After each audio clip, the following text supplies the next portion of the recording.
Greetings everyone, it's Manley O'Connor here. I hope you're doing great and amid everything that you're going through, I hope that like me you're choosing to live out an attitude of gratitude. So today I'm going to help you to engage with music by combining your feelings with the music theory. So if you're new to this channel, please do consider subscribing. So today I'm going to be looking at Dancing Queen as covered by Mr. Jacob Collier. Now I did do a part 1 to this video, so please do check that out.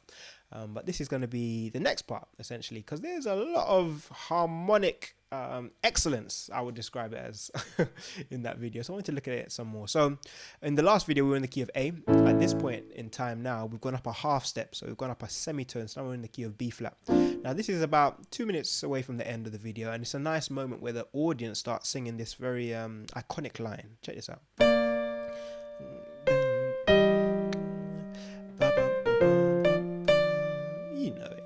You know it. So we're in the key of B flat. This is the major scale. So the fundamental harmony that Jacob starts with is something like this. So chord 1, and then chord 4/6. So chord 4 on the right hand with 6 on the left hand, and then chord 1/5. So chord 1 and then 5 right here. Yeah. So I'll do it one more time. So then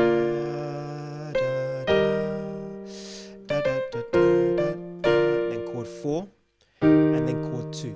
That's the foundation. Then he does something like this for the second time. This is where it gets interesting. Check this out. He goes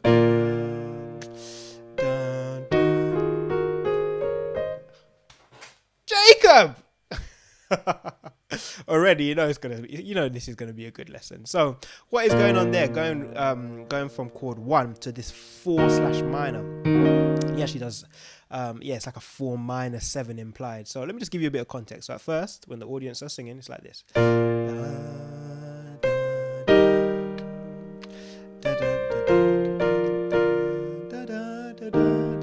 know, second time now.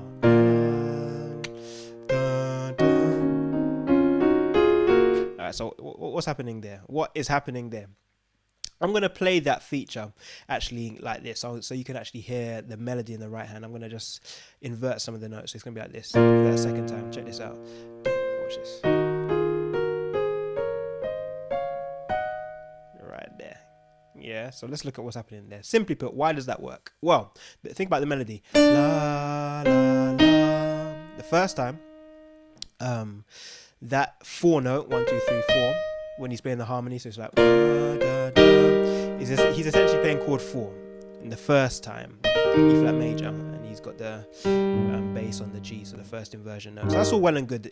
That note is in the melody, and it is chord 4, so it's literally a double. The second time, and this is where it gets interesting in terms of really thinking about harmony creatively, because if we know that the melody, and in this case it's helpful that it's sung in unison.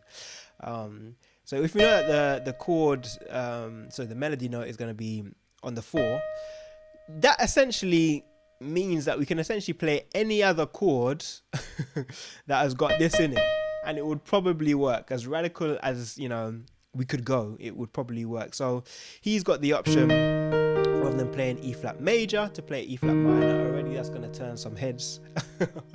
And also if you think about it even deeper as well, that I'm thinking about this essentially, this chord right here, this E flat minor, as kind of the 2 in C sharp or D flat. And that's kind of another lesson in terms of thinking about the relative major of this key, which is C sharp or D flat, which would be looking at the B flat as the major. Now we know we're in the key of B flat, so at this particular point in time when we're going to that minor chord, I'm kind of really thinking about this. I'm really thinking about that chord in the key of D flat or C sharp. Yeah, I'm thinking about that as chord 2. That's kind of another lesson. Ultimately, we know that we have this in our melody note.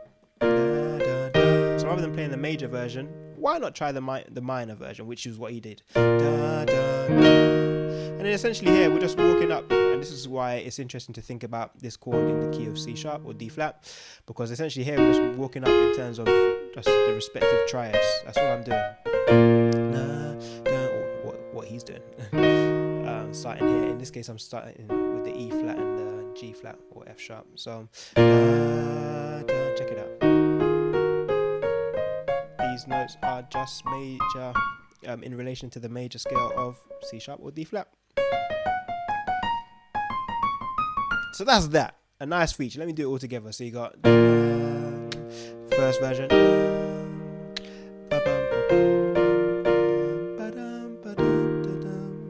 we go.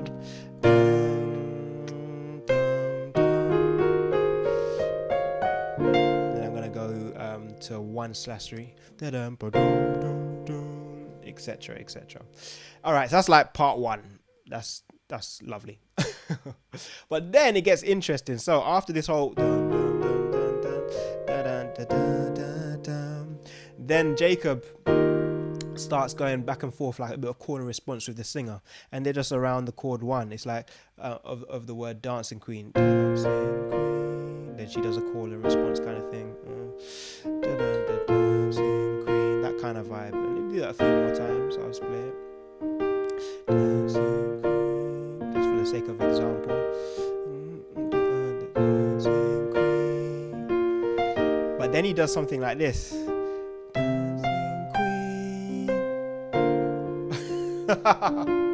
So it's like a kind of a modulation. You could think about it like that. Either way, we're revolving around C major. I would think about it differently though. I would think about it like a sharp 11. And what I mean by that, in relation to the 1, 1, 2, 3, 4, 5, 6, 7, 8, 9, 10, 11, sharp. I believe that a good way to think about this is think about the melody in relation to B flat that's being sung. That's essentially the melody that he's singing up here.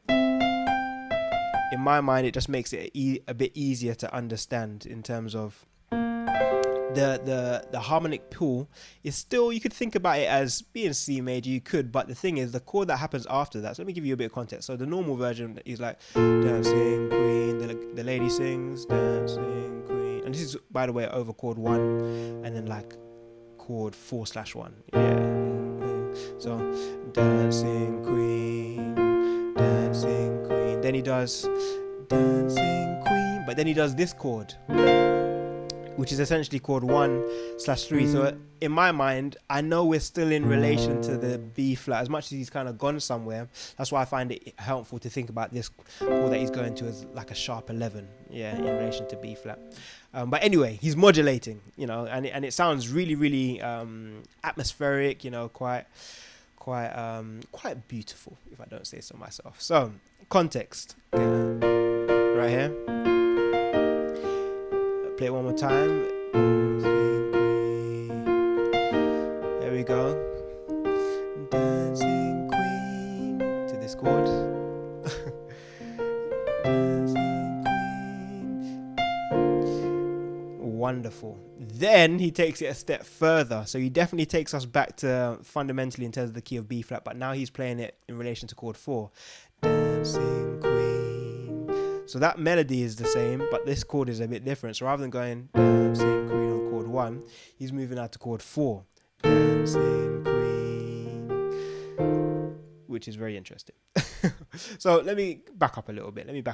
Give you a bit of context. So we've gone from the call and response, the audience singing with the whole 4 minor business.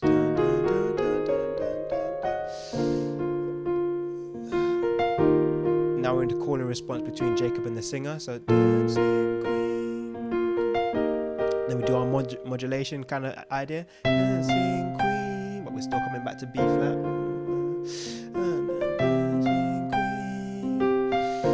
Back to the original key, which in my mind we still really are in that original key anyway, but this melody over chord 4 on the left hand.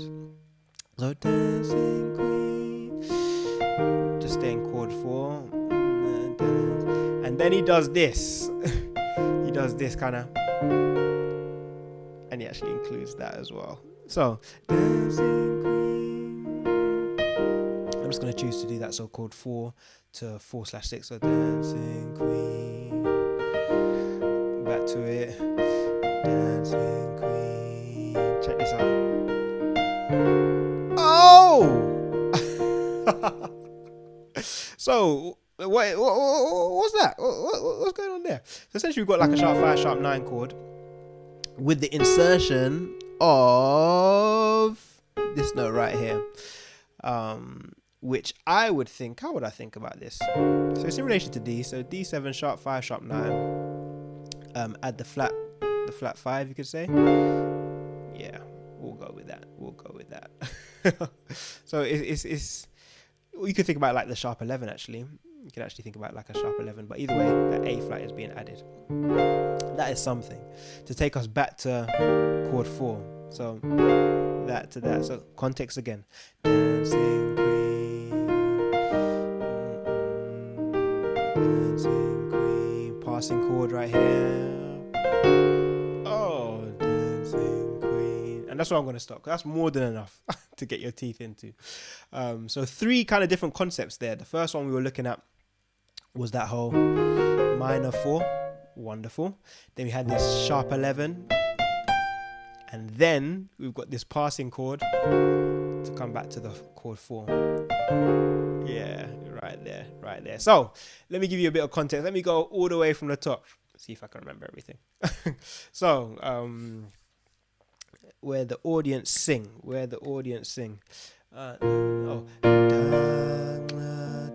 version.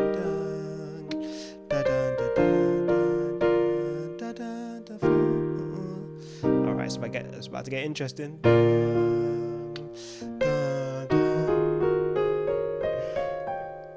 My apologies. Let me do that again. So.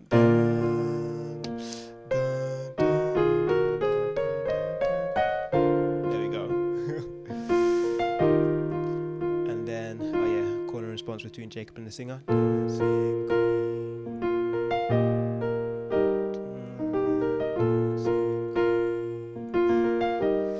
Check it out. Dancing queen. Dancing queen. And then dancing queen. Dancing queen.